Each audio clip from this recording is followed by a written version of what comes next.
నమస్తే, welcome to point blank. ఇవాళ point బ్లాంక్లో నాతో తెలంగాణ తెలుగుదేశం వర్కింగ్ ప్రెసిడెంట్ రేవంత్ రెడ్డి ఉన్నారు. రేవంత్ రెడ్డి గారు, ప్రజా పోరు ఎలా జరుగుతోంది? ఎలా జరుగుతుందో తెలుసుకునే ముందు అది ప్రజా పోరు ప్రభుత్వానికి వ్యతిరేకంగా పార్టీ చేస్తోందా, రేవంత్ రెడ్డి పోరా? ఏదైనా తెలుగుదేశం పార్టీలో ఒక పొలిట్ బ్యూరో, రాష్ట్ర కమిటీ అందరు కలిసి కూర్చున్న తర్వాత ఒక కార్యక్రమం తీసుకున్న తర్వాత దాంట్లో ఎవరెవరు ఏ బాధ్యతలు నిర్వహించాలా, ఎవరు ఎక్కడ ఏం పని చేయాలనేది పార్టీ నిర్ణయిస్తుంది. పార్టీ నిర్ణయం మేరకే ఎవరైనా పని చేయాలి తప్ప వ్యక్తిగతంగా ఎవరు ఏమన్నా అనుకున్నా కూడా అక్కడ చర్చలో పెట్టి చర్చలో అనుమతి తీసుకున్న తర్వాతనే జరగాలి. కాబట్టి ఈనాడు రాష్ట్రంలో ఉన్న రాజకీయ పరిస్థితుల వల్ల అన్ని రాజకీయ పార్టీలను చంద్రశేఖరరావు గారు చిన్నాభిన్నం చేయడమో, విడగొట్టడమో, పడగొట్టడమో, రకరకాల విధాలుగా పార్టీలను దిగ్బంధం చేసిన సందర్భంలో ప్రజల తరఫున ఎవరు మాట్లాడలేని పరిస్థితులు రాష్ట్రంలో ఉన్నాయి. కాబట్టి ఎప్పుడు కూడా ప్రజల పక్షాన, పేదవాళ్ళ పక్షాన నిలబడే తెలుగుదేశం పార్టీ కార్యక్రమాలు తీసుకోవడం. కానీ ప్రజాపూర్లో మొత్తం అంతా రేవంత్దే హవా, రేవంత్దే డామినేషన్. మిగతా వాళ్ళు ఎవరు ఎందుకు కనిపించట్లా సీనియర్ నాయకులు? అందుకే అడిగా, రేవంత్ పోరా పార్టీ పోరా? మీరు చూపించట్లా, అందరూ ఉన్నారు. మీరు ప్రజాపూర్ కార్యక్రమాలు అన్నీ తీసుకోండి. దాంట్లో పొలిట్ బ్యూరో నుంచి మొదలు పెడితే రాష్ట్ర పార్టీ అధ్యక్షుడిగా రమణన్న, పొలిట్ బ్యూరోలో రావుల చంద్రశేఖర్ రెడ్డి గారు, రమేష్ రాథోడ్ గారు, నాగేశ్వరరావు గారు, ఇట్లా మీరు పార్టీలో ఉన్న పొలిట్ బ్యూరో తెలంగాణలో ఉండేవాళ్ళని కానీ, జాతీయ స్థాయిలో ఉండే రేవూర్ ప్రకాష్ రెడ్డి, అరవింద్ కుమార్ గౌడ్ గారు కానీ వీళ్ళందరూ కూడా అందరూ ప్రత్యక్షంగా పాల్గొన్నారు. అయితే మీడియా సెంట్రిక్గా కొంత ప్రాధాన్యతను బట్టి అపోహలు జరుగుండొచ్చు. మొదటి నుంచి రేవంత్ ఒంటెత్తు పోకలతోనే వెళ్తారు, అందుకే సీనియర్లు అందరూ ఒక్కొక్కళ్ళగా జారిపోయారు. ఇప్పుడు కూడా అదే పరిస్థితి జరుగుతోంది అని మీ వాళ్ళే మాట్లాడుకున్న విషయమే. రిషి గారు, మీరు 2009 నుంచి 2014 వరకు తెలుగుదేశం పార్టీ ప్రధాన ప్రతిపక్షం ఆంధ్రప్రదేశ్ రాష్ట్రంలో, ఉమ్మడి రాష్ట్రంలో. ఆనాడు 32 మంది ఎమ్మెల్యేలు పార్టీ ఫిరాయించారు. అంటే అత్యంత కీలకమైన నాయకులు అనుకున్న వాళ్ళు చంద్రబాబు నాయుడు గారు ప్రధాన ప్రతిపక్ష నాయకుడిగా ఉండి ముందు సీట్లో కూర్చుంటే వెనకాలనే 32 మంది ఎమ్మెల్యేలు ఆనాడు పార్టీ ఫిరాయించారు. పార్టీ ఫిరాయించే వాడికి ఫిరాయించాలని నిర్ణయం తీసుకున్న తర్వాత, అమ్ముడు పోవాలని నిర్ణయం తీసుకున్న తర్వాత కారణాలు ఎత్తుకుతూ ఉంటారు. ఎందుకంటే మేము ఇందుచేత పార్టీ చంద్రబాబు ఉండగానే జారిపోయిన వాళ్ళు రేవంత్ రెడ్డి ఉంటే పెద్ద లెక్కే ఉంది, జారిపోయి జారిపోతారు. అదే మీరు అంతే కదా. ఇప్పుడు రాజకీయాలల్లో తమ మనుగడ కానీ, తమ అవసరాలు కానీ, తమ ఆర్థిక లాభాన్ని లెక్కలేసుకొని పార్టీ ఫిరాయించే వాళ్లకు ప్రాతిపదిక ఏముండదు. అవతల పార్టీలు చెప్పింది మాట్లాడడం కేడర్ కూడా అనుమానం. పార్టీకి ప్రెసిడెంట్ కేవలం పేరుకి మాత్రమే రావణ, పెత్తనం అంతా మీదే కదా? లేదు, ఇప్పుడు ప్రెసిడెంట్ వర్కింగ్ ప్రెసిడెంట్ గారి ఆదేశాలను వర్కింగ్ ప్రెసిడెంట్ అమలు చేస్తాడు. మీరు ఇక్కడ చూసుకోవాల్సింది అదే. ఏది కార్యాచరణను అమలు చేయాలన్నా అధ్యక్షుడు ఆమోదించి జనరల్ బాడీ పెట్టి ఆమోదం చేసేసి ఎవరు ఏ పని చేయాలనో అధ్యక్షుడు డెలిగేట్ చేస్తాడు, ఆదేశాలు ఇస్తాడు. వారి ఆదేశాల మేరకు నేను పనిచేస్తున్నా, వాళ్ళు అవసరమైన మేరకు అవసరమైనప్పుడు వారు భాగస్వామ్యం తీసుకుంటుంది. దాన్ని అట్లా చూడాల్సిందే. పార్టీ ఇటువంటి పరిస్థితుల్లో ఉన్నప్పుడు, సరే ఈ పరిస్థితి గురించి తర్వాత మాట్లాడదాం. ఇటువంటి పరిస్థితుల్లో ఉన్నప్పుడు కూడా రేవంత్ కేవలం తన వ్యక్తిగత మైలేజ్ కోసం, లేకపోతే మీ గ్రాఫ్ పెంచుకోవడం కోసమే అన్ని డిజైన్ చేసుకుని ముందుకెళ్తారన్న విమర్శ నిజం కాదా? మంచిదే కదా. పార్టీలో ఎవరో ఒకరు, ఇప్పుడు ఏ పార్టీ అయినా కూడా ఒక నాయకుడు, లేకపోతే స్థానికంగా పోరాటాలు చేసే వాళ్ళని బట్టి పార్టీ కార్యాచరణ ఉంటుంది. పార్టీకి వస్తే పర్వాలేదు. రేవంత్ రెడ్డి అనేట ఆయన తెలుగుదేశం పార్టీ శాసనసభాపక్ష నేతగా, తెలుగుదేశం పార్టీ వర్కింగ్ ప్రెసిడెంట్గా నేను చూస్తుండ్రు తప్ప రేవంత్ రెడ్డిగా పోతే ఎవరు వస్తారు? ఈరోజు అన్ని వేల మంది ఎక్కడైనా, అది ప్రజా పోరు కావచ్చు, విద్యార్థి పోరు కావచ్చు, లేకపోతే మల్లన్న సాగర్లో రైతుల కోసం చేసిన దీక్ష కావచ్చు, చనిపోయిన రైతులను పరామర్శించడానికి పోయిన వేల మంది ఎవరైతే వచ్చిండ్రో వాళ్ళు తెలుగుదేశం పార్టీ కార్యకర్తలు. మీరు అర్థం చేసుకోవాల్సింది, ఒక్కొక్క ఎవరైతే సీనియర్ నాయకులు మిగిలి ఉన్నారో పార్టీలో ఇంకా జారిపోకుండా, వాళ్ళు కూడా మీ పక్కన లేరు కదా. అదే మీరు చూస్తున్న కోణంలోనే తప్పు ఉందని చెప్తున్నా. ఏ కార్యక్రమాన్ని నిన్న రేవూర్ ప్రకాష్ రెడ్డి గారు వరంగల్లో రైతులకు గిట్టుబాటు ధర లేదని ఒక పెద్ద ర్యాలీ తీసిండు, మోటార్ బైక్స్ ర్యాలీ. ఇవాళ మీరు అంటే కొన్ని పత్రికలు రాసిన, కొన్ని రాలేదు అనుకోండి, ఒకసారి చూడండి. రమేష్ రాథోడ్ గారు ఆదిలాబాద్లో చేసిండ్రు, సండ్ర వెంకటవీరయ్య గారు ఖమ్మం జిల్లాలో మిర్చి రైతుల కోసం పోరాటం చేసిండు, రావుల చంద్రశేఖర్ రెడ్డి గారు, బక్కని నరసింహులు గారు మహబూబ్ నగర్ జిల్లాలో ఉన్న కార్యక్రమాల మీద తీసుకున్నారు. అంటే నేనేమంటున్నంటే సమయం సందర్భాన్ని బట్టి పార్టీలో అందరూ నాకంటే సీనియర్లు, నిష్ణాతులు సమస్యలను బట్టి ఆయా ప్రాంతాన్ని బట్టి నిర్ణయాలు తీసుకుంటున్నాం, కార్యక్రమాలు చేపడుతున్నాం. రావుల చంద్రశేఖర్ రెడ్డి రేవంత్ రెడ్డికి ఒక వ్యతిరేక వర్గం తయారు చేస్తున్నారు పార్టీలో అన్నది కరెక్టేనా? నేను విన్నది. రావుల చంద్రశేఖర్ రెడ్డి గారు ఏ స్కూల్లో అయితే చదువుకోరో నేను అదే స్కూల్లో చదువుకున్నా, ఆయన మాకు పెద్దన్నలాగా ఉంటాడు. ఇవాళ పార్టీలో రేవంత్ రెడ్డి కార్యక్రమాలకి వెనకాల ఉన్నదంతా పార్టీలో ఉన్న రెడ్లే. త్వరలో రేవంత్ రెడ్డి రెడ్ల నాయకుడిగా తయారవబోతున్నారా లేకపోతే ఆల్రెడీ తయారైపోయారా? అంటే ఇప్పుడు మీరేంది కుల సంఘం అనుకుంటారా? తెలుగుదేశం మీరే పార్టీ చెప్పాలి, బలహీన మీరే బలహీన చెప్పాలి. తెలుగుదేశం పార్టీ బలహీన వర్గాల వేదిక. ఇవాళ తెలుగుదేశం పార్టీ ఒక ఎల్రామ్నో, ఒక అరవింద్ కుమార్ గౌడో, ఒక దేవేందర్ గౌడ్ గారో పార్టీ ఫిరాయించిన ఇదంతా గత వైభవం, ఇదంతా గత వైభవం. ఈ రోజు కూడా మీరు అదే ఇప్పుడు రాజ్యసభలో పార్లమెంటరీ పార్టీ లీడర్ ఎవరు? దేవేందర్ గౌడ్ గారు కదా. తెలుగుదేశం పార్టీ మూడు రాజ్యసభలు ఇస్తే ఒకటి గుండు సుధారానికి, రెండు దేవేందర్ గౌడ్ గారికి లేదా తెలుగుదేశం పార్టీ గురించి కాదు కదా. రేవంత్ రెడ్డి రెడ్ల నాయకుడిగా మారుతున్నాడు, వీళ్ళందరినీ ఒక వర్గంగా తయారు చేస్తున్నాడు. అదే నేనేమంటున్నానంటే శత్రువులు ఇక మనం తీసుకొస్తున్న లేవనెత్తుతున్న అంశాలకు సమాధానం చెప్పలేక ఇలాంటి ఆరోపణలు చేస్తున్నారు. రేవంత్ రెడ్డికి ఈరోజు దగ్గరగా ఉండి పనిచేస్తున్న వాళ్ళు గండ్ర సత్యనారాయణరావు, విజయరామనారావు, వీళ్ళిద్దరు కూడా వెల్మాస్ కదా. సీతక్క లేకపోతే మిగతా వాళ్ళు ట్రైబల్స్ కదా, కోయా కదా మా సీతక్క. అట్లా మీరు ఎవరినైనా తీసుకొని రేవంత్ రెడ్డితో మీటింగ్కి వెళ్ళినప్పుడు కూడా కేవలం వాళ్ళకే ఫోన్లు చేస్తున్నారని వాళ్ళని అసలు ఎవరికి ఫోన్ చేయను. లేకపోతే వాళ్ళే మొత్తం మీరు అపోహలు ఉన్నా, నేను అసలు ఎవరికి ఫోన్ చేయను. నాకుంది లేదు మీ అపోహ.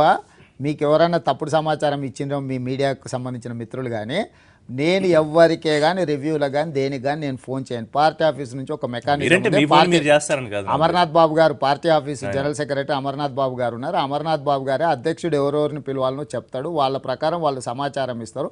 ప్రోగ్రామ్స్ కమిటీలో బుచ్చిలింగం అని ఇంకొక మిత్రుడు ఉంటాడు, వారు అందరినీ సమన్వయం చేసి పిలిచిన తర్వాత మేము పోతాం తప్ప వ్యక్తిగా రమణన్ననో నేను ఫోన్లు చేయడం అనేది ఉండదు, మేము మాట్లాడేది ఉండదు.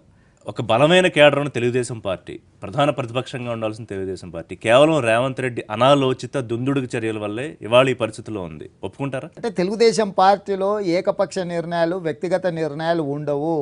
ఉమ్మడిగా party, polit bureau, general body వీళ్ళందరూ కలిసి నిర్ణయాలు తీసుకున్న కార్యక్రమాలనే పార్టీ కొనసాగిస్తుంది.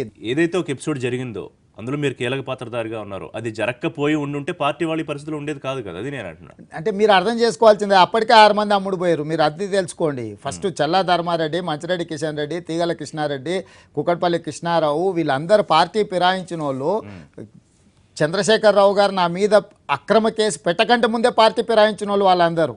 అప్పటికే పార్టీలో నుంచి చాలామంది శ్రీనివాస్ యాదవ్ లాంటి వాళ్ళు అవతల మంత్రులు కూడా అయిపోయినరు. కాబట్టి తుమ్మల నాగేశ్వరరావు అప్పుడే చెట్టెక్కేసిండు ఎప్పుడు అంతకంటే ముందే. కాబట్టి కేసు అక్రమంగా పెట్టేదానికంటే ముందే పార్టీ ఫిరాయింపులు. అప్పుడు చంద్రబాబు నాయుడు గారు ఇక్కడనే ఉన్నారు, ఉమ్మడి రాష్ట్ర రాజధాని ఇక్కడనే ఉంది, మొత్తం పార్టీ వ్యవస్థ ఇక్కడ ఉన్నప్పుడే అమ్ముడు పోయినరు. అదే చెప్తున్నా నేను. మీరు జూన్ 2, 2014 నుంచి జరిగిన పరిణామాలు అన్నిటిని కూడా మీరు పరిగణలోకి తీసుకోండి. కేసు ఎప్పుడు వచ్చింది? 2015లో వచ్చింది. కానీ ఆ సంవత్సరంన్నరలో ఎంతమంది ఎమ్మెల్యేలు పార్టీ ఫిరాయించారో, ఎంతమంది నాయకులు పార్టీ ఫిరాయించారో లెక్క తీసుకున్న తర్వాత రేవంత్ రెడ్డి బాగా తగ్గారు, కానీ ఈ మధ్య మళ్ళీ పైకి లేస్తున్నారు. మళ్ళీ కొత్తగా మీకు ధైర్యాన్ని ఇచ్చిన ఎపిసోడ్ ఏంటి? ఇప్పుడు రేవంత్ రెడ్డి ఎప్పుడూ తగ్గడు. జైలుకి వెళ్ళే ముందు మాట్లాడినా, జైలు నుంచి వచ్చినాక మాట్లాడినా, తర్వాత మాట్లాడినా, ఈరోజు మాట్లాడుతున్నా, రేవంత్ రెడ్డిని తగ్గించేంత పరిస్థితి, శక్తి ఈ రాష్ట్రంలో పాలకులం అనుకునే వాళ్ళకి ఎవ్వడికి లేదు. రేవంత్ రెడ్డి అనేటోడు సమస్యల ప్రాతిపదికన ప్రభుత్వం మీద పోరాటం చేస్తాడు. సమస్య ఉధృతిని బట్టి మేము ఏ విధంగా వ్యవహరించాలా అనేది ఉంటుంది తప్ప తగ్గడం పెరగడం జరగదు. తర్వాత మీకు కలిగింది పశ్చాత్తాపమా లేకపోతే పెరిగింది పరాక్రమమా? పశ్చాత్తాపం ఎందుకు పడాలా? ఏంది మీరు చెప్పండి. పశ్చాత్తాపం అనే పదం ఎందుకు వస్తుంది? ఇప్పుడు ప్రభుత్వం అక్రమంగా కేసులు పెడితే దాని మీద పోరాటం చేయడం పశ్చాత్తాపమా, లేకపోతే మా పార్టీలో నుంచి ఇంతమంది నాయకులను తీసుకొని పోయి పార్టీ 35 మంది నాకు అర్థం కావట్లేదు. అక్రమ కేసు ఎలాగా అంటే ఇప్పుడు పెట్టిందే అక్రమ కేసు. ఎలాగా అంటే ఏం చెప్తారు? అక్రమ కేసు పెట్టడం ద్వారా ఇప్పటికే హైకోర్టు 2 సార్లు జడ్జిమెంట్ ఇచ్చింది. మీరు కావాలంటే ఆ జడ్జిమెంట్లు చదువుకోండి. ఏసీబీకి సంబంధం లేదు. మీరు అక్రమంగా, అన్యాయంగా టెలిఫోన్ ట్యాపింగ్ల ద్వారా, ఇతరత్ర ద్వారా మీరు ఇరికిచ్చిండ్రు అని చెప్పి 2 జడ్జిమెంట్లు వచ్చినాయి. జడ్జిమెంట్లు వచ్చిన తర్వాత కూడా మీ అభిప్రాయం మారలేదు అంటే తప్పు జరగడాన్ని పట్టించుకోకర్లేదు, ఆ తప్పు గురించి మాట్లాడిన తప్పు జరిగిందని మీరు అనుకోవద్దండి, పట్టించుకోవాలని అన్నట్టు. రేవంత్ రెడ్డి ఎప్పుడు మాట్లాడినా కేసీఆర్నో లేకపోతే సీఎం చైర్నో ప్రభుత్వాన్ని డైరెక్ట్ కేసీఆర్ని టార్గెట్ చేయడం వల్ల ఎప్పుడు లైమ్ లైట్లో ఉండాలి, వార్తల్లో ఉండాలి, కేసీఆర్ ధీటుగా ఉండాలి. ఇదే కదా మీ గేమ్ ప్లాన్? ఈరోజు మిగతా వాళ్ళందరూ కూడా అచేతనావస్థలో ఉన్నారు. చంద్రశేఖర్ అంటే ఆ పార్టీలో ఉన్న మొత్తం మంత్రివర్గం కానీ, ఎమ్మెల్యేలు కానీ, ఆ వ్యవస్థ కానీ, అధికారులు కానీ ఎవ్వరు కూడా స్వయం ప్రకాశకులు కాదు, స్వయంగా ఆలోచన చేసినా కూడా అమలు చేయలేని నిస్సహాయ స్థితిలో ఉన్నారు. అక్కడ కర్త కర్మ క్రియ మొత్తం ఓన్లీ చంద్రశేఖర్. సో టీఆర్ఎస్ లో స్వయం ప్రకాశితుడిగా ఉన్న కేసీఆర్ ని టీడీపీలో స్వయం ప్రకాశితుడిగా ఉన్న రేవంత్ రెడ్డి ఢీకుంటున్నారు అంతే. ఖచ్చితంగా అండి. నేనేమంటున్నానంటే చంద్రశేఖరరావు గారే అన్నిటికీ కారణము. ఆయనే చెప్పుకుంటున్నాడు తెలంగాణ తెచ్చింది నేనే, తెలంగాణను నడిపేది నేనే, తెలంగాణను బాగు చేసేది నేనే అని. ఎవరైతే అన్ని నేనే చేసిన అంటుండో ఈ తప్పిదాలకు కూడా నువ్వే కారణం అని నేను ప్రశ్నిస్తున్నాను. ఇప్పుడు ఈ రాష్ట్రంలో ఏది జరిగినా, అభివృద్ధి జరిగినా ఆయనే కారణమైనప్పుడు అవినీతి జరిగినా ఆయనే కదా కారణము. ప్రగతి భవన్ అని ఆయన అంటున్నాడు, పైరవి భవన్ అని మేము అంటున్నాము. కానీ మీరు ఎన్ని మాట్లాడినా పట్టించుకోవట్లేదుగా. అసలు పార్టీ ఉందా అని అడుగుతున్నారుగా తెలంగాణలో తెలుగుదేశం. నువ్వు అడగడానికి ఏముంది? వెనకడికి ఒక ఆయన అంట చదువుకోక ముందు కాకరకాయ అన్నాడంట, చదువుకున్నాక కీకరకాయ అన్నాడంట. అట్లుంది చంద్రశేఖరరావు గారి వ్యవహారం. ఈ పార్టీ ఎక్కడ లేదంటాడు, పదే పదే ఆ పార్టీల నుంచి మా పార్టీలో చేరినని కండువాలు కప్తాడు. ఇంకా కూడా చాలా మంది దగ్గరకు కాళ్ళ ఎలా పడుతారు, ప్లీజ్ మా పార్టీలకు రండి, ప్లీజ్ మా పార్టీలకు రండి. చాలా మంది ఉన్నారండి. ఇంకా టార్గెట్ ఉందా సీఎం చైర్ మీద రేవంత్ రెడ్డికి? ఇప్పుడు సీఎం చైరా లేకపోతే కరెక్ట్. ఎందుకు ఇంకా కొంచెం పైకి పెంచుకొని ఆ పైది పెట్టుకుంటాం నష్టమా? సో రాజకీయాలలో నరేంద్ర మోడీ గారు కూడా ఒక సామాన్యమైన అంటే రాజకీయాలలో ఉన్నప్పుడు కోరుకోవడంలో తప్పేం ఉందండి? తప్పేం లేదు. నాయకుడు ఇప్పటికే తేల్చేశారు, బాబు ఇంకా మీరు చూసుకోండి పార్టీని నడిపించుకోండి అని. పొలిట్ బ్యూరోలో కూడా మనం తేల్చి చెప్పేశారు. కానీ భుజానికి ఎత్తుకోవడానికి బాధ్యతలు మీరు ఆలోచిస్తున్నారా? రేవంత్ రెడ్డి గారు మిమ్మల్ని స్ట్రైట్ గా అడుగుతున్నారు, ఎందుకు ఇదంతా ఈ భారం మనకి ఎందుకు? అంటారు బాధ్యత, ఇది బాధ్యత, ఇది ఒక గొప్ప అవకాశం. ఇంద్రకరణ్ రెడ్డి లాంటి నాయకులు రేవంత్ రెడ్డి త్వరలో జైలుకి వెళ్తాడు అని చెప్తున్నారు. మీ మొండి ధైర్యం ఏంటి? ఎందుకు ఇంద్రకరణ్ రెడ్డి టార్గెట్ మీరు చేశారా, మిమ్మల్ని ఇంద్రకరణ్ రెడ్డి టార్గెట్ చేశాడు? ఏంటి మీ ఇద్దరికి మధ్య? ఇప్పుడు పిల్లి శాపనార్థాలకు ఉట్టి తెగిపడదు. చంద్రశేఖరరావు గారిని మెప్పించడానికి ఆ పోర్ట్ఫోలియో బీకేస్తాడు. అందులో జరిగిన అవినీతి మీద ఇప్పుడు మనం ఒకటే స్ట్రైట్గా చెప్పినాం. డబుల్ బెడ్రూమ్ ఇళ్లకు సంబంధించి హైదరాబాద్లో జాయింట్ వెంచర్స్కు సంబంధించి ప్రైవేట్ సంస్థలతో గత ప్రభుత్వాలు చేసుకున్న ఒప్పందాల ఆ సంస్థలకు 100 కోట్ల లబ్ధి చేకూర్చి దాదాపుగా 150 కోట్ల రూపాయల మామూలు ఈ ముఖ్యమంత్రి గారి పేషీలో ఉండే ఒక కీలకమైన వ్యక్తి, అదేవిధంగా శాఖకు సంబంధించిన మంత్రి, మా పాత మహబూబ్నగర్ జిల్లాకు సంబంధించిన ఒక శాసనసభ్యుడు, వీళ్ళందరూ ఒక సిండికేట్గా ఏర్పడి దాదాపుగా 150 కోట్ల వసూళ్లు చేసి డబుల్ బెడ్రూమ్లు అంటే ఎల్ఐజీలు, ఈడబ్ల్యూఎస్ అంటే ఎకనామికల్లీ వీకర్ సెక్షన్ కట్టాల్సిన ఇళ్లను కట్టకుండా వాళ్ళ నుంచి రాబట్టాల్సిన 3,000 కోట్లు రాబట్టకుండా అవినీతికి పాల్పడ్డారు. అంశాలను లేవనెత్తిన కాబట్టి ఈ రోజు ఇంద్రకరణ్ రెడ్డి ఆ రకంగా మాట్లాడుతున్నారు. కేవలం తెలంగాణ కేబినెట్ లో ఇంద్రకరణ్ రెడ్డి ఒక్కళ్ళ మీదనా లేకపోతే మిగతా వాళ్ళ మీద కూడా ఇలాంటి ఆరోపణలు ఏమైనా ఉన్నాయా? ఇప్పుడు ఇది సందర్భం వచ్చింది, ఈ రీసెంట్గా ఇది జరిగింది. గతంలో రామేశ్వరరావుకు భూములు కేటాయించినప్పుడు స్పష్టంగా నేను చెప్పడం జరిగింది, ఇక్కడ అక్రమం జరిగింది, ఇక్కడ అవినీతి జరిగిందని.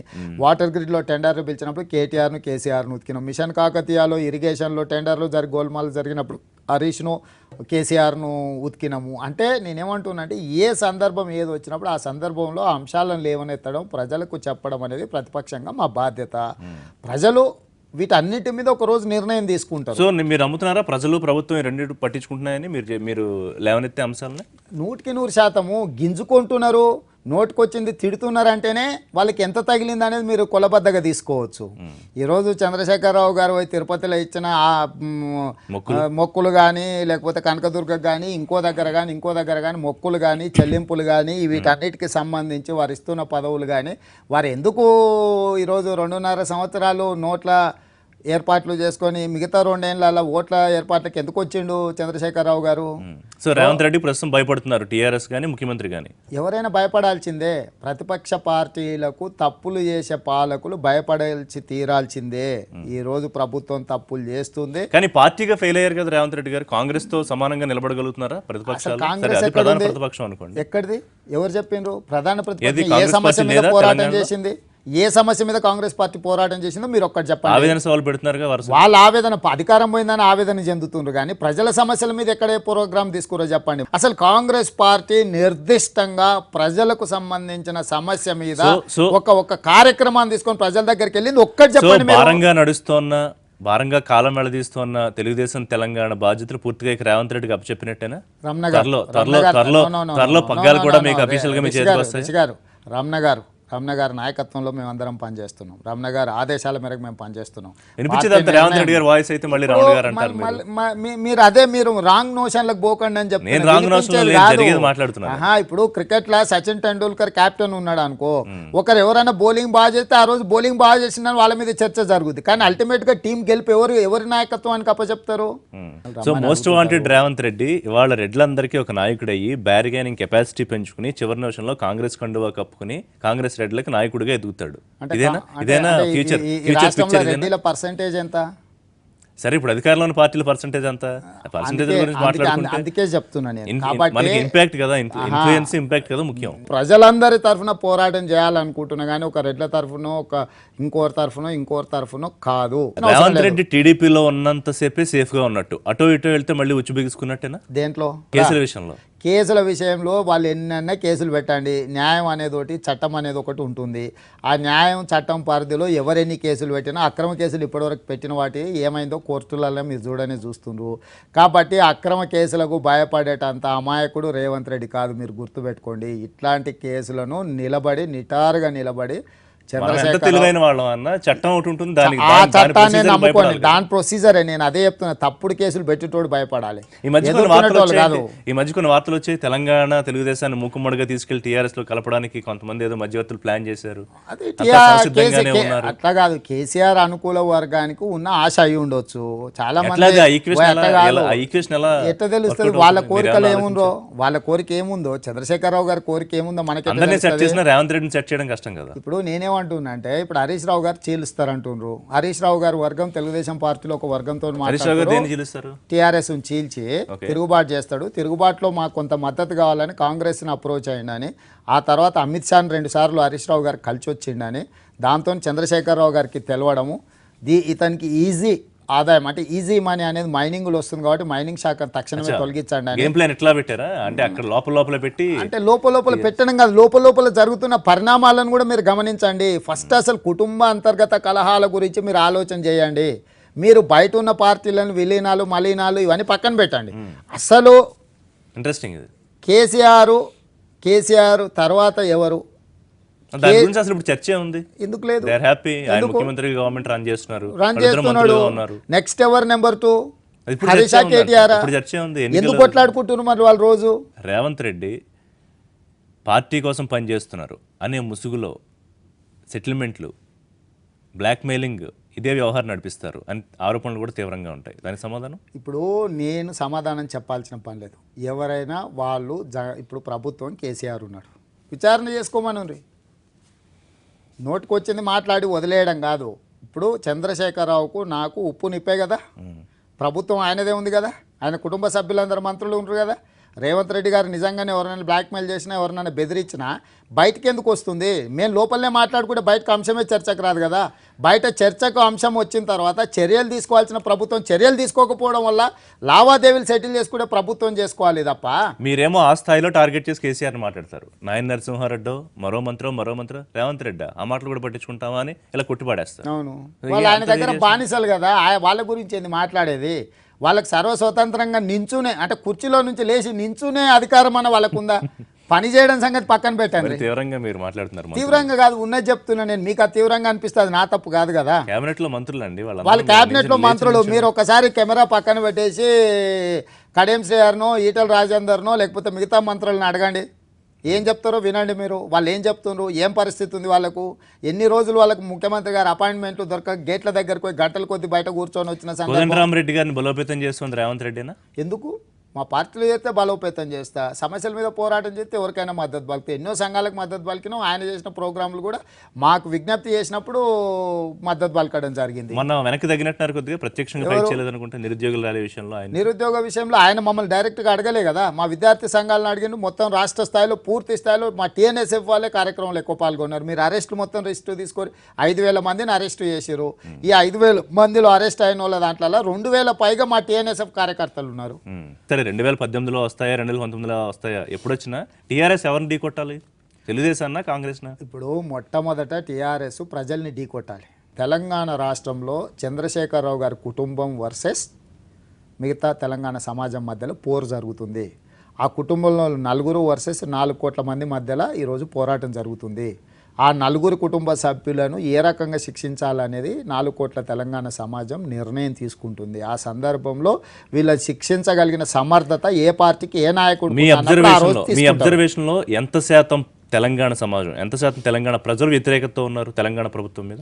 అంటే వ్యతిరేకత అనేది లెక్కేసుకుంటే 80-90% ఉంది. ఇట్స్ వెరీ అవును, yes, it is very bad situation in Telangana. మీరు ఏ గ్రామంలో అయినా అడగండి, మీరు మీరు మీరు మీరు సో సొంత అదే మీ బలమా, అదే మీ ధైర్యమా, అదే నడిపిస్తుంది ఇక్కడ ఒకటి ఏందనంటే వ్యతిరేకత అట్లుంది, కానీ ప్రతిపక్షాల మీద విశ్వాసం కల్పించలేకపోతున్నాయి. ఇవాళ చంద్రశేఖరరావు గారి బలం ఏంటంటే తెలుగుదేశం కూడా అందరము నేను నా ఒక్కడ అవును ఇంకోటి కాదు మిగతా పార్టీల బాధ్యత అంటలేను. ఇవాళ ప్రతిపక్షాల్లో ఉన్న నాయకత్వం మీద చంద్రబాబు నాయుడు గారు అటువైపు వెళ్ళిన తర్వాత చంద్రశేఖరరావు గారిని ఢీ కొట్టగలిగిన నాయకుడు తెలంగాణలో ఎవరూ లేరు, శూన్యత ఉందని ప్రజలు భావిస్తున్నారు. ఒకవేళ చంద్రశేఖరరావు గారిని ఢీ కొట్టే నాయకుడు రేవంత్ రెడ్డి అని నమ్మితే కనీసం ఈ పార్టీకి ఆ రెస్పాన్స్ అన్న ఉండాలిగా. పార్టీ రాజకీయాలలో ఎప్పుడు అట్లా ఉండదు. టీఆర్ఎస్కు ఉనికే లేకుండే, డిపాజిట్లు రాకుండా ఓడిపోయినారు. కానీ 2014లో లాస్ట్ 4 రోజులలో పోలరైజేషన్ వచ్చి 63 సీట్లు గెలిచిండ్రు. పార్టీ జాతీయ అధినేత, పార్టీ జాతీయ ప్రధాన కార్యదర్శి ఇద్దరు కూడా తెలంగాణ పార్టీని వదిలేసినట్టేనా? వారు అవసరమైన మేరకు అవసరమైనప్పుడు ఇక్కడ వాళ్ళ పాత్రను పోషిస్తారు. తెలంగాణలో తెలంగాణ సమాజంలో భాగస్వాములు నాయకులుగా చెప్తున్నారు. కేవలం రేవంత్ రెడ్డి వల్లే జాతీయ అధ్యక్షుడు 10 ఏళ్ల సమయం ఉన్న ఆంధ్రప్రదేశ్కి వెళ్ళిపోయారు, పార్టీకి పరిస్థితి వచ్చింది అనే వాళ్ళకి ఏం చెప్తారు? ఏం చెప్పడం లేదు, జాలి పడతాం.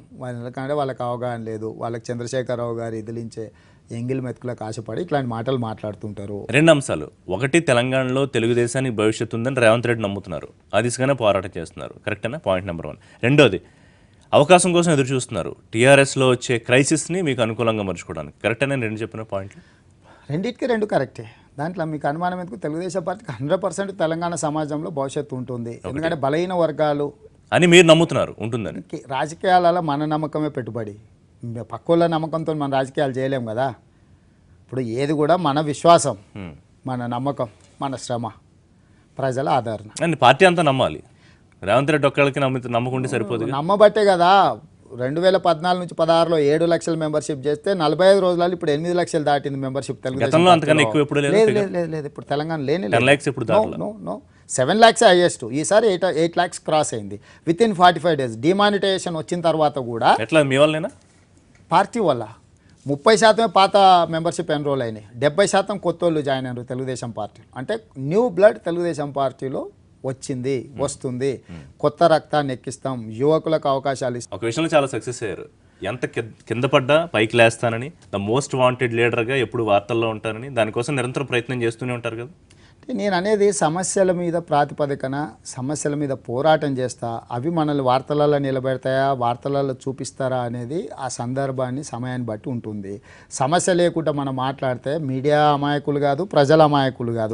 10 ఏళ్ల నుంచి తెలుగుదేశం తెలంగాణ అంటే రేవంత్ రెడ్డి ఒక్కడే కాదు కదా నాయకుడు, కానీ అదే జరిగింది. అది నేనేమంటున్నా అంటే ఈరోజు నేను శాసనసభాపక్ష నాయకుడిని, నేను శాసనసభలో ఒక ఎమ్మెల్యేను.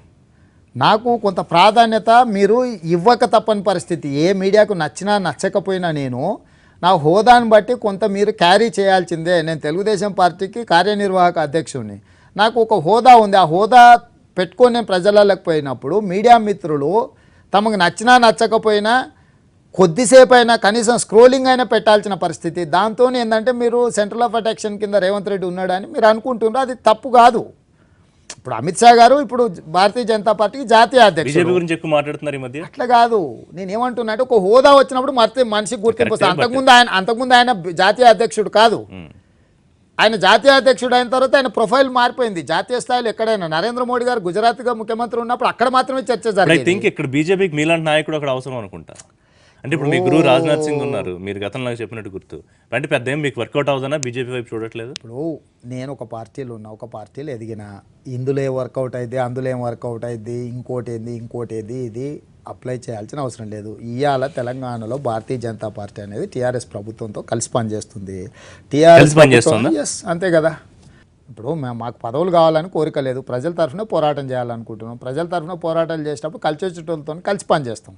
అది భారతీయ జనతా పార్టీ కలిసి వస్తే భారతీయ జనతా పార్టీ కలిసి వస్తుంది, ఇంకో పార్టీ అయితే ఇంకోటి వస్తుంది. కానీ అల్టిమేట్గా పొత్తుల నిర్ణయాలు అనేటివి తెలంగాణ అధ్యక్షుల స్థాయిలో నిర్ణయం జరగదు. నరేంద్ర మోడీ గారు, అమిత్ షా గారు, చంద్రబాబు నాయుడు గారి స్థాయిలో చర్చలు జరుగుతాయి. ఎవరు పొత్తులో ఉండాలా, ఎవరు బయట ఉండాలా అనేది అక్కడ జరుగుతుంది. అక్కడ తీసుకున్న నిర్ణయాలే ఇక్కడ అమలు జరుగుతాయి. రైట్. సో 2019 ఎన్నికల్లో అధికారంలోకి వస్తామని బీజేపీ చెప్తోంది. మొన్నే లక్ష్మణ్ గారు కూడా స్టేట్మెంట్ ఇచ్చారు. 2019 ఎట్టి పరిస్థితుల్లోనూ కాంగ్రెస్ దాని వాళ్ళ లెక్కలు కూడా చెప్తున్నారు సార్ వీరు. Then what about Telugu Desam? Sir TRS ఎలాగూ మరో 10-15 ఏళ్ళు 20 ఏళ్ళు వాళ్ళే ప్రభుత్వంలో ఉంటారు, ముఖ్యమంత్రిగా ఉంటారు కేసీఆర్ గారు, కేటీఆర్ గారు చాలా సందర్భాల్లో చెప్పారు. What about TDP? అంటే నేను దురాశావాదిని కాదు.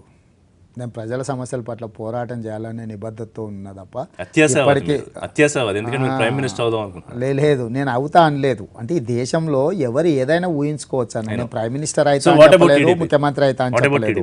నేనేమంటున్నానంటే మా ముందల కార్యాచరణ ప్రభుత్వం ఇచ్చిన హామీలు వైఫల్యాల మీద పోరాటం చేయాలనే కార్యాచరణే మా ముందు ఉంది. కాబట్టి మా ముందున్న కార్యాచరణ కాదని కూడికలు, తీసివేతలు, అధికారం అన్న ఆలోచన మీకే కాన్ఫిడెన్స్ లేదు 2019లో అధికారంలో. మీరు దాన్ని ఎట్లా అర్థం చేసుకుంటే మీరు అట్లా అర్థం చేసుకోండి. నాకు అలాగే అర్థమైంది. రేవంత్ రెడ్డికి 2019లో టీడీపీ అధికారంలోకి వస్తుంది. మీకు ఎలా అర్థమైతే అలానే అర్థం చేసుకోండి. ఈ రోజు అధికారం గురించి గణాంకాలు వేయడంలో తెలుగుదేశం పార్టీ లేదు. ఒక్క విషయం స్పష్టంగా చెప్పండి, ఏది ఏమైనా రేవంత్ రెడ్డి తెలుగుదేశంలోనే ఉంటారా, ఉండరా? అసలు మీకు అనుమానం ఎందుకు వచ్చిందని అడుగుతున్నా నేను. అనుమానం ఎందుకైనా రావచ్చు. అనుమానం పెట్టుకోవాల్సిన అవసరమే లేదు. దాని గురించి ఒక యాక్షన్ ప్లాన్ జరుగుతుందని కూడా నాకున్న సోర్స్ నాకు. రిషి గారు, మీరు ఏమన్నా మీరు స్పష్టం చేయండి, ఆన్ ద రికార్డ్ మీరు స్పష్టం చేయండి. అంటే మీరు అడగడం అంటేనే అది అవమానం. ఉంటారా లేదా అని మీరు మమ్మల్ని అడుగుతున్నారు అంటే మా ఇంటిగ్రిటీని మీరు క్వశ్చన్ చేసినట్టు. అవును, వచ్చే ఎన్నికల్లో కొడంగల్లో పోటీ చేయట్లేదుట, ఎందుకు? అక్కడ ఎవరు లేరు, మీకంటే ఎవరు మిగలేదు, అందరూ టీఆర్ఎస్ తీసుకెళ్లిపోయింది. శేర్లింగంపల్లి వైపు చూస్తున్నారు. ఎందుకు? ఏం పని ఉంది శేర్లింగంపల్లి? ఎందుంది అక్కడ? ఏదో మీ మద్దతుదారులు, ఆంధ్ర నుంచి వచ్చిన వలసదారులు, సెటిల్ అయిన వాళ్ళు. మీరు రాసి పెట్టుకోండి, మార్క్ మై వర్డ్స్. వైఎస్ఆర్ పార్టీకి పులివెందుల, చంద్రబాబు నాయుడు గారికి కుప్పం, చంద్రశేఖరరావు గారి కుటుంబానికి సిద్దిపేట, రేవంత్ రెడ్డికి కొడంగల్. వాళ్ళు ఎట్లయితే అక్కడనే ఉంటామని అనుకుంటున్నారు, రేవంత్ రెడ్డి కూడా కొడంగల్లో ఉంటాడు. మీరు అదొక్కటి గుర్తుపెట్టుకొని వచ్చే ఎన్నికల నాటికి రేవంత్ రెడ్డి ఇదే ఊపుతో, ఇదే ఉత్సాహంతో తన వ్యక్తిగత మైలేజ్ని, గ్రాఫ్ని మరింత పెంచుకుని రేవంత్ రెడ్డి నాయకత్వంలో ఎన్నికలకు వెళ్తున్నారు. కరెక్టేనా? 2019లో మీ నాయకత్వంలో ఎన్నికలకు వెళ్తోంది పార్టీ. రిషి గారు, నాయకత్వం ఎవరు అనేది చంద్రబాబు నాయుడు గారు క్లారిటీ ఇవ్వండి సార్. క్యాడర్ క్లారిటీ ఉండదు. నేను క్యాడర్కి చెప్తున్నా, నాయకత్వం అనే దాన్ని పొలిట్ బ్యూరో చంద్రబాబు నాయుడు గారు నిర్ణయిస్తారు. కానీ చంద్రశేఖరరావు గారి పరిపాలనకు వ్యతిరేకంగా, అసంబద్ధ నిర్ణయాలకు వ్యతిరేకంగా, అవినీతికి వ్యతిరేకంగా, కుటుంబ పాలనకు వ్యతిరేకంగా, పేద ప్రజల సంక్షేమం కోసం అల్పెరగని పోరాటం రేవంత్ రెడ్డి చేస్తాడు. ఇది నా హామీ. మధ్యలో ఏమైనా సరే, ఎన్ని అడ్డంకులు వచ్చినా, ఏది వచ్చినా కం వాటమే. జైలుకి వెళ్ళడానికంటే పెద్దదేమన్నా వస్తుందా? ఒక మనిషికి, ఒక నాయకుడికి రేవంత్ రెడ్డికి అంతకంటే ఇబ్బంది. మీ భార్య, మీ కూతురు కన్నీళ్ళు పెట్టుకున్నప్పుడు చలించారా? లేదు, ఇంకా పట్టుదల పెంచుతుంది. నా కుటుంబ సభ్యులను కన్నీళ్లు పెట్టుకునేంత పరిస్థితి తీసుకొచ్చిన వాళ్ళు ఎవరైనా ప్రతి చుక్కకు లెక్క చెప్పాల్సిందే. చెప్పకుంటూ ఉంటారు, ఊరుకుంటా అని ఎవరన్నా అనుకుంటే అది వాళ్ళ అమాయకత్వము. Thank you very much Revanth Reddy గారు పాయింట్ బ్లాంక్లో పార్టిసిపేట్ చేసేందుకు. ఇది తెలుగుదేశం తెలంగాణ శాఖ వర్కింగ్ ప్రెసిడెంట్ రేవంత్ రెడ్డితో పాయింట్ బ్లాంక్. వచ్చే వారం పాయింట్ బ్లాంక్లో మళ్ళీ కలుద్దాం. దిస్ ఇస్ ఋషి signing off. Keep watching NTV.